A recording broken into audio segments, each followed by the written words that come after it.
Welcome to the Old Time Radio Westerns. I'm your host, Andrew Rhines, and let's get into this episode. This episode is going to be Challenge of the Yukon. Original air dates October 25th, 1950, and the title is Dead Man's Whistle. Now, as howling winds echo across the snow-covered reaches of the wild Northwest, the Quaker Oats Company, makers of Quaker Puffed Wheat and Quaker Puffed Rice, the delicious cereal shot from guns, in cooperation with the Mutual Broadcasting System, present by special recording Sergeant Preston of the Yukon. It's Yukon King, swiftest and strongest lead dog of the Northwest, breaking the trail for Sergeant Preston of the Northwest Mounted Police in his relentless pursuit of lawbreakers. And King, on you, Husky! Gold discovered in the Yukon. A stampede to the Klondike in the wild race for riches. Back to the days of the gold rush. And the adventures of Sergeant Preston and his wonder dog, Yukon King, as they meet the challenge of the Yukon.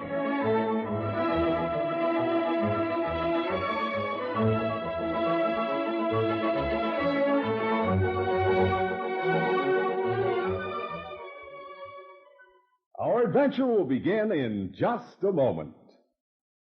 Quote from an employee: "I'd give my eye teeth for a worker who's steady, reliable, efficient, and trained to do the job." End quote.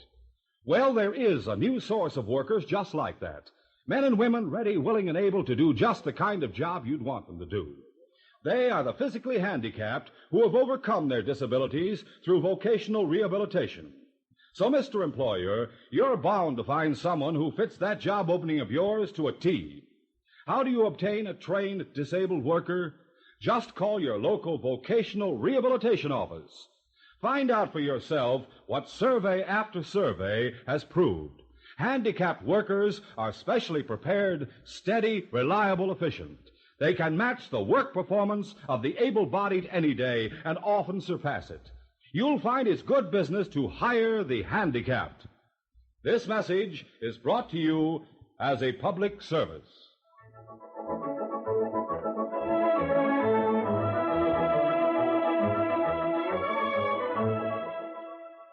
Sergeant Preston was seated in his office at Mounted Police Headquarters in Dawson City.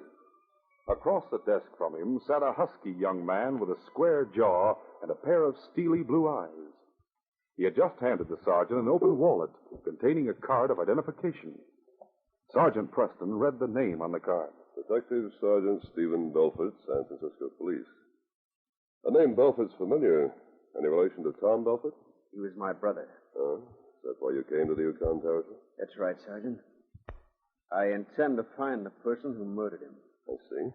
I suppose you don't like the idea of my butting in this way? Well, not at all, Sergeant. I can understand how you feel. Besides, we're just as interested in catching your brother's murderer as you are. If there's any way we can cooperate, we'll be glad to. Thanks, Sergeant. I'm glad you're taking that attitude. To tell you the truth, I halfway expected the mounted police to give me the cold shoulder. Oh, why should we? I don't know. Maybe it's that highfalutin-looking uniform you all wear. I suppose you're used to blue coats instead of red ones. That's right.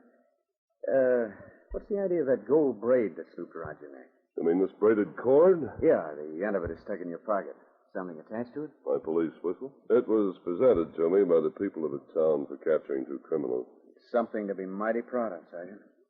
Wouldn't mind having one myself. Been very useful to me on a number of occasions, but getting back to the reasons you're coming here. Well, first of all, I'd like to have all the facts on my brother's death. Not much to tell. Did you know he had a claim near a mining camp called Gold Center? On the morning of November the 2nd, he left his cabin and started out with a load of gold dust, apparently intending to take it to the bank here in Dawson. That night, sometime after making camp, he was robbed and shot to death. Any clues to go on? Well, although we have nothing in the way of proof, we do have a suspicion as to who did it. Oh? Let's hear it. Your brother's murder is one of a number of crimes that have occurred recently near Gold Center. There's a strong likelihood that they've all been committed by the same gang. A gang, huh? What do you know about them? Well, frankly, Sergeant, not much. One member of the gang was captured during their last holdup, but so far we haven't been able to make him talk. Maybe I could change his mind. I doubt it.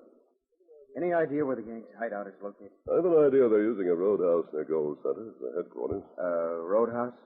You mean one of those places like hotels they have along the Yukon Trail? That's right. This particular roadhouse is called the Klondike Tavern. It's run by a Joe Gand.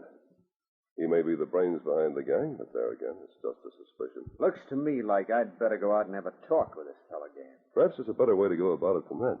Meaning what, Sergeant? As I told you a moment ago, one member of the gang's been captured. His name's Stag Lisbon. We're holding him in jail here in Dawson. So? If you could gain Stag's confidence, it might be possible for you to get some evidence against the gang.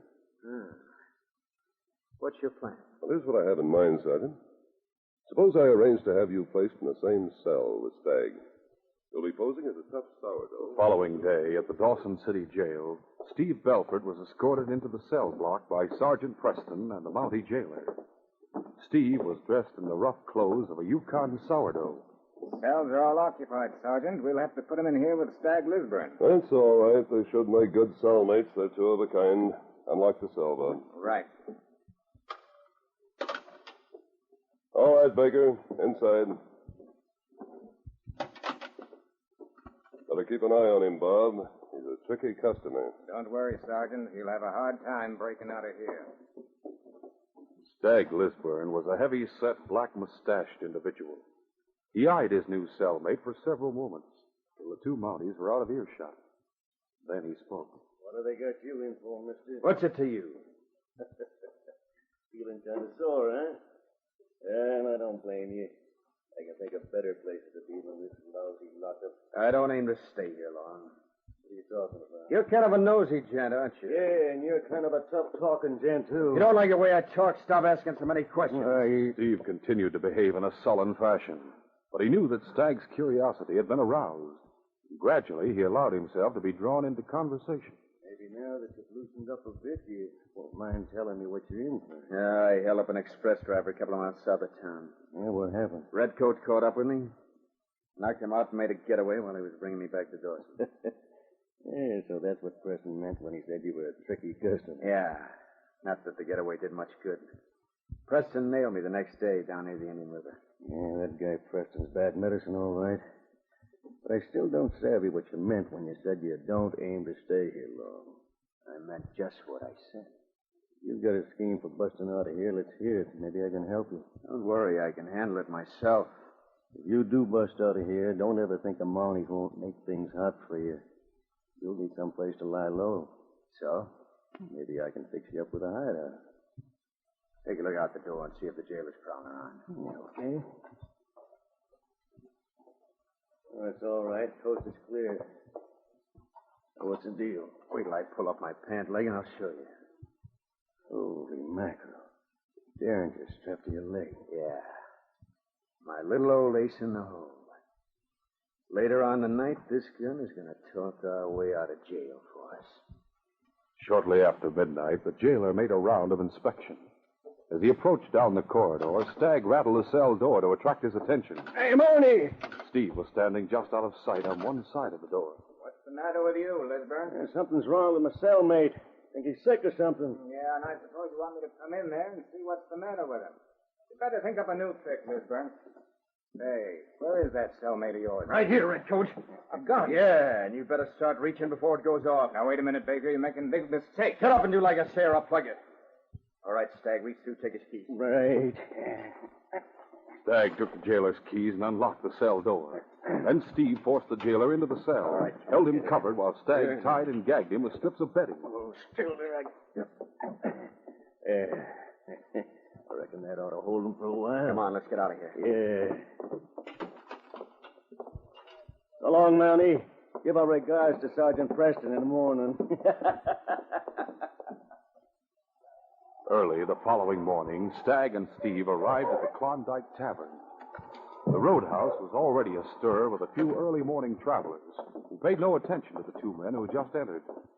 Stag led the way to an office marked private and knocked on the door. Come in. Stag. Yeah, boy.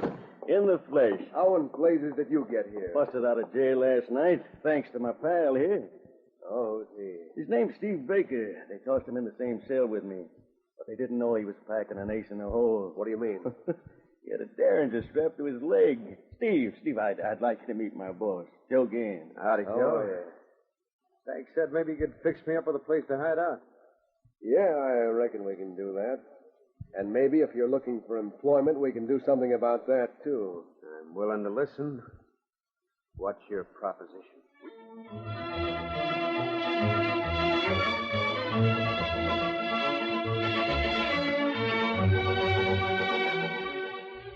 We'll continue our adventure in just a moment. He did it! A home run in the left field stands!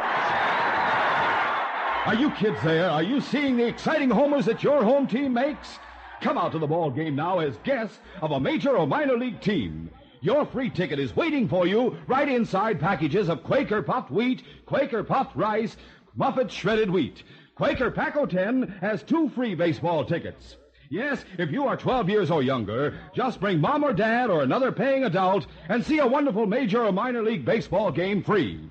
Names of teams and dates are on every ticket. Hurry, get a free baseball ticket package of Quaker puffed wheat or rice, Muffet shredded wheat, or Quaker Paco 10. If your store doesn't have the special packages yet, just send a box top from the regular package of Quaker ready-to-eat cereals. Send to Baseball, Box 5205, Chicago 77, Illinois. Don't wait and miss exciting games. Act now.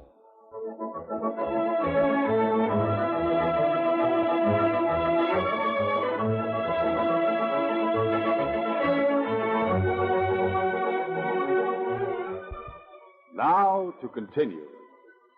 On the morning after their escape from jail, Stag Lisburn and Steve arrived at a roadhouse near Gold Center called the Klondike Tavern, which was run by a man named Joe Gand. Gand agreed to hide Steve from the law and invited him to join the gang. Right now, we'll introduce Steve to Whitey and Dakota. Come on. Pulling aside a bearskin rug in one corner of his office, Joe Gand opened a trapdoor and led the way down a short flight of steps into a subterranean room where 2 rough-looking men were seated at a table playing cards. They looked up from their game and exclaimed in surprise as they caught sight of Stag. Well, flash my eyes if it isn't Stag. Don't tell me you busted out of jail. Yeah, they sure didn't turn me loose of their own free will. This gent here was Stag's cellmate. They busted out together. His name's Steve Baker. Steve, I'd like to have you meet these 2 boys here. This one here's Dakota. What are they, Steve? Glad to know you. The other one's Whitey. He's my right-hand man. Hi, Whitey. Howdy. Hey, you know, your face looks kind of familiar, Baker. Yeah, I was thinking that myself. Ever been around this part of the territory before? No, I just came down from Alaska about a week ago. Well, it must be someone else I'm thinking about. A boy Steve wants to join the gang. I'm thinking he may come in handy on that job tomorrow night. Sure, we can use another man. In the meantime, Steve, make yourself right at home. This is one place the law will never find you. Later that day, Sergeant Preston arrived at the roadhouse. He had trailed Stag Lisburn and Steve from the jail and had decided on the bold expedient of going straight to Joe Gand. His motive was partly to explain his presence in the vicinity and partly to make the jailbreak seem even more convincing. Looking! Oh, come on, fella. Joe Gand greeted the sergeant as he entered. Well, Sergeant Preston, what are you doing out this way? Trailing 2 escaped prisoners. Escaped prisoners? That's right, Joe. They jailed last night in Dawson. I trailed them in this direction, but King lost their scent a few miles east of here. Oh, that's tough luck. I'm wondering if they've shown up here at the roadhouse. What do they look like? One's a big fellow with a black mustache named Stag Lisburn. Stag Lisburn? Isn't that the fellow who was captured and holed up near Gold Center a few weeks back? That's the man. Apparently he's heading back to his old stamping grounds. Man with him is fair-haired, husky, rather youngish, about 31 or 32. Oh, I'm sorry, but they haven't shown up here, Sergeant. Well, keep your eyes open, Joe. If you do see them, let me know immediately. I'll be staying at the constable's cabin in Gold Center. Gonna stick around for a while? Yes, until I get a lead on the 2 men I'm looking for. Well, if I see them, I'll sure let you know. All right, Joe, thanks. Come along. Joe Gand waited until the sergeant was gone. Then he went into his office opened the trapdoor, and descended into the underground room, where Steve and the three crooks were playing cards. What's the matter, boy? Something wrong? I just had a visit from Sergeant Preston. Sergeant Always Preston? keep your shirts on. I got rid of him. What did he want? He was looking for you and Baker. Said he trailed you from Dawson, but his dog lost the scent a couple of miles east of here. That was a lucky break. Maybe and maybe not. What do you mean? He's aiming to put up at the constable's cabin in Gold Center for the next couple of days, while he tries to pick up a lead on you. That's apt to ruin things for us tomorrow night. You mean we may have to call it off? I don't know yet. Be plenty risky as long as Preston and that dog of his are in Gold Center. Why not get rid of him? What's that? Just Howard would do that. I'll handle the job to make it worth my while.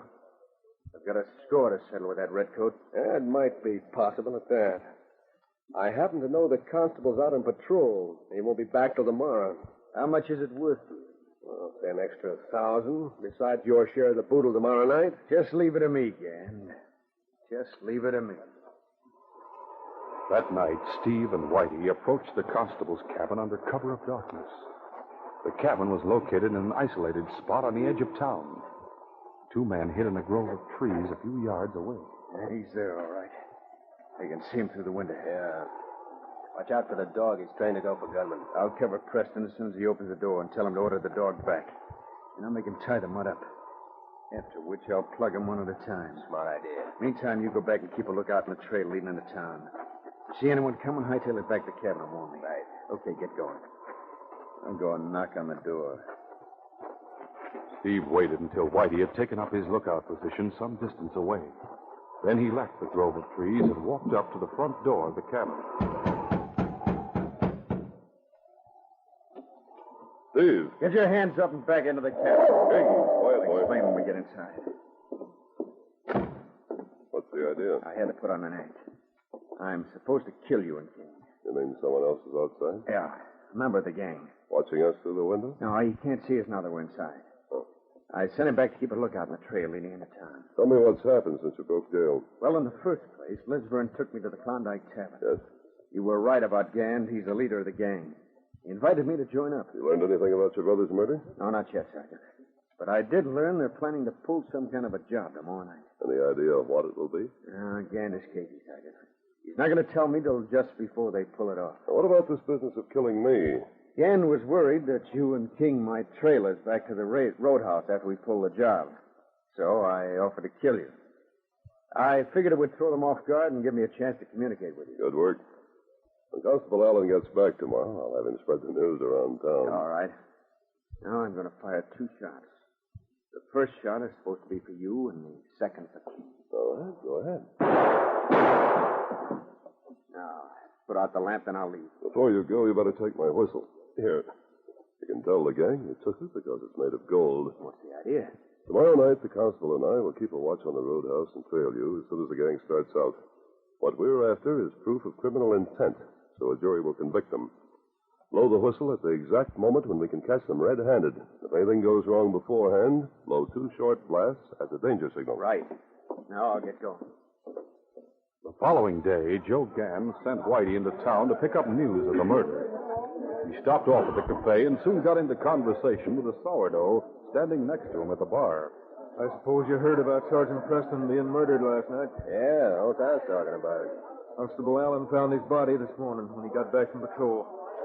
The sergeant's dog was killed, too. So I heard. I wonder who did it. He asked me if you're work of that gang. They killed a pal of mine not so long ago. Oh? Who was that? A miner named Tom Belfort. I remember that. He was robbed and shot to death, wasn't he? That's right. Too bad his brother Steve isn't up here in the territory. Hey, wait a minute. You say you had a brother named Steve? Yeah, Steve Belfort. He's a police detective down in Frisco, and he's a plenty smart one, too. Why, what's the matter? Oh, nothing.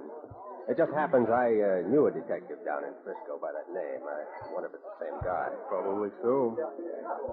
You know him personally? Sure, I knew both Tom and Steve back in the States. What does Steve look like? A lot like Tom. He's fair-haired, big husky build. Must be somewhere in his early 30s. And he got a scar across the back of his right hand. Yeah, that's right. Some crook he was trying to arrest slashed him with a knife. That's the man, all right. So you knew Steve, too. By thunder, it's a small world. Yeah, it sure is.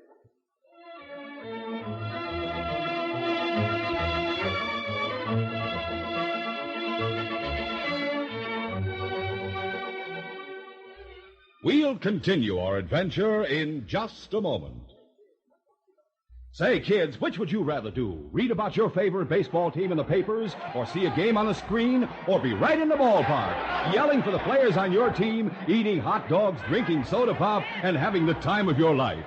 Come out to the game now as guest of a major or minor league team. Walk right through the gate without paying a cent if you are 12 years or younger, and bring mom or dad or another paying adult. You can now get a free baseball ticket right inside a package of Quaker Puffed Wheat or Quaker Puffed Rice or Muffet Shredded Wheat. Or buy Quaker Paco 10 and get 2 free baseball tickets. Names of teams and dates are on every ticket. Get in on the fun right away. Get a free baseball ticket package of Quaker Puffed Wheat or Rice, Muffet Shredded Wheat, or Quaker Paco 10. If your store doesn't have the special packages yet, just send the box top from the regular packages of these same cereals to Baseball, Box 5205, Chicago 77, Illinois.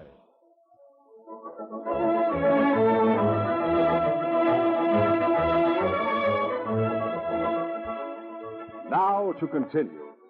Whitey left the cafe and hurried back to the roadhouse. He burst into Joe Gann's office. What'd you find out, Whitey? I'll tell you what I found out. That guy Steve Baker is no jailbird. He's a detective. A detective? Yeah, his real name is Steve Belford. He's a brother of that miner we killed, Tom Belford. Holy mackerel. How'd you find that out? I got it from a sourdough at the cafe. He started talking about Tom Belford's murder, mentioned that Tom had a brother named Steve. When he said that name, I realized all of a sudden why Steve Baker looked so familiar to us. What do you mean? Well, don't you savvy? He looks like Tom Belford. Hey, that's right. What's more, I asked the sourdough what Steve Belford looks like. And the description checks with Baker, including that scar on the back of his right hand. And you say he's a detective? Yeah. Come on, let's take care of him right now. Oh, wait a minute. Oh, what's the matter? If Baker's working in cahoots with the Mounties, he must have told Preston we were planning to pull another job. That means Preston and the constable are probably watching this place right now. Holy smoke, I never thought of that. What are we going to do? When we start out tonight, I'm willing to bet the Mounties will trail us. Well, we'll lead them into an ambush and get rid of all 3 of them at the same time. Late that night, the gang left the roadhouse. But instead of heading toward town as Steve had expected, they followed a trail that led northward through the hills. About an hour later, after rounding a sharp bend in the trail, Joe Gann signaled for a halt. Oh! What are we stopping here for? This is the end of the trail for you, Belford. Get your hands up. Hey, you gone crazy? My name's not Never mind, Bluffin', we know who you are. You're the brother of that miner we bushwhacked. And it was you and your gang who killed Tom. Sure. And we're going to kill you, too, and those Mounties you're working with. Take his gun, Whitey. Sure, boy. I got it. Now, turn around, Belford. What are you going to do? Plug me in the back? Yeah, eventually. First, I'm going to do this. Oh! Well, I reckon that'll keep him quiet for the time being. All right, boys, get your guns ready. And stand by to spray those Mounties with lead as soon as they come around the bend. Right, boy. Sergeant Preston and Constable Luke Allen had been following the crooks at a safe distance ever since they left the roadhouse. The trail wound along the foot of a steep cliff and was bordered on the other side by a thick forest of pine trees. As the 2 Mounties approached the point where the crooks were lying in wait, they didn't realize they were heading straight into an ambush. They had nearly reached the bend in the trail when they were startled by 2 shrill blasts of a whistle. Stop your team, Luke. That means danger. Take cover, fast! As the 2 Mounties dashed for cover in among the trees, 3 of the crooks darted out from behind the corner of the cliff and began firing at them. But they had no time to take careful aim before the Mounties were lost among the darkness of the trees. And as a result, all their shots went wild. A moment later, the Mounties began to return the fire. Dakota fell, and then Whitey, too, was shot down. Realizing his danger, Joe Gann turned in panic and ran back for cover behind the corner of the cliff. But before he could reach a protected spot, King had charged after him and dragged him down. Come on, Luke. Looks like these two won't give us any more trouble. Stay here and look after them. Right, Sergeant. As the sergeant rounded the bend, he saw King pinning Joe Gann to the ground, while Steve battled desperately with Stag Lisbon. All right, Lisbon, you're covered. Get your hands up. All right, I'm doing it. Call off your dog, Preston. Call him off. I've had enough. Let him up, King. That's enough, boy. On your feet, Gann. Now then, you and Lisbon back up against that cliff wall and keep your hands high. You're under arrest in the name of the Crown. You're a sight for sore eyes, Sergeant. When I heard those shots, I didn't know whether they'd gotten you or not. The signal warned us just in time, Steve. What happened? Somehow or other, they found out who I was. They figured you'd be trailing us, so they stopped here and set up an ambush. And they knocked me out. Knocked you out? Yeah. Luckily, I came to just in time to blow those two blasts. Well, then what happened? Stag turned around and started to shoot me, but I jumped him and grabbed his gun. The other three ran around the bend and started firing at you. Apparently, you got two of them. Yes, the constable's looking after them. Sergeant, these crooks are the ones who killed my brother. Gann admitted it. I didn't have anything to do with it, killing. It was Whitey who shot him. I'll come clean if you let me off on the murder rap. You sniveling scoundrel. It'll be up to a judge and jury to decide your fate, Lisbon. But you'll all four stand trial. That is, if your two partners survive their wounds. Oh, by the way, Sergeant, here's your whistle back. Oh, thanks, Steve. It sure was a good thing you lent it to me. This isn't the first time this whistle has saved my life. It probably won't be the last, even though this case is closed.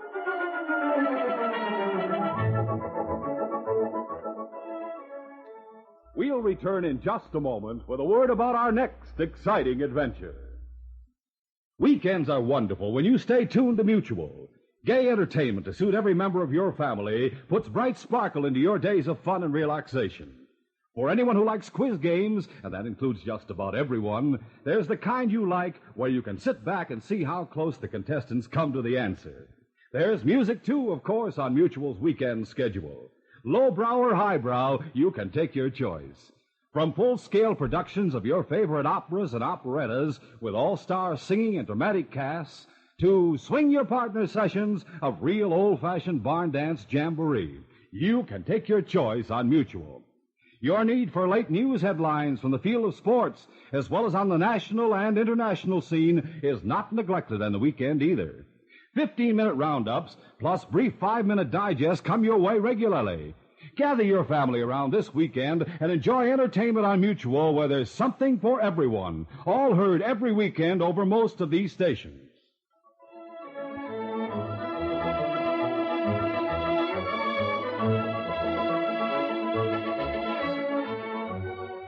Sergeant Preston stands beside the doctor as he probes for the bullet in the chest of a wounded man. Will he live, Doctor? I don't know. Any idea how it happened? No, he stumbled in here and collapsed before he could say a word. His claims on South Creek. Yes. He's been panning out a lot of gold. Motive is undoubtedly robbery.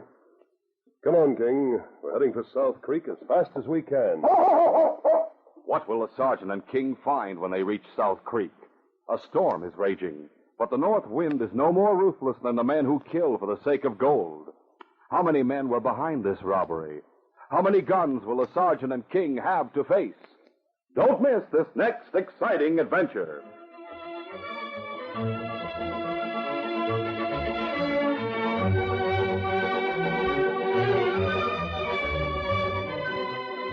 These Sergeant Preston of the Yukon Adventures are brought to you every Monday through Friday at this time by the Quaker Oats Company, makers of Quaker Puffed Wheat and Quaker Puffed Rice, the delicious cereals shot from guns.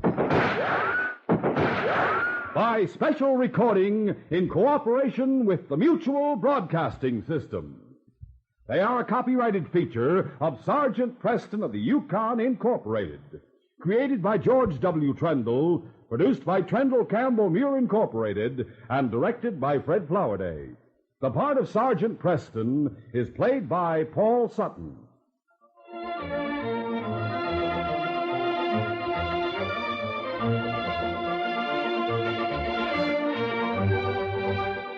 This is J. Michael wishing you goodbye, good luck, and good health from Quaker Puffed Wheat and Quaker Puffed Rice.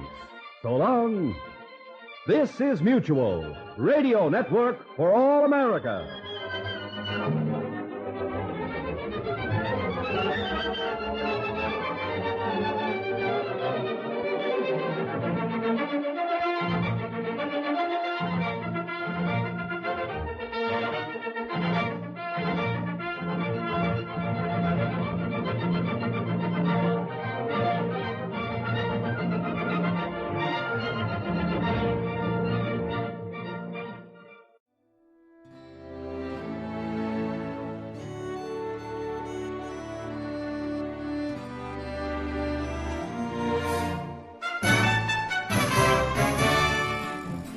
This has been a presentation of OTRWesterns.com, and we hope you enjoyed. Please take some time to like and rate our shows in your favorite podcast application. Follow us on Facebook by going to OTRWesterns.com/Facebook. Subscribe to our YouTube channel by going to OTRWesterns.com/YouTube. And send us an email, podcast@OTRWesterns.com. You can call and leave us a voicemail, 707-986-8739. This episode is copyright under the Attribution Non-Commercial Share Alike Copyright. For more information, go to OTRWesterns.com/copyright. Have a great day, and thanks for listening.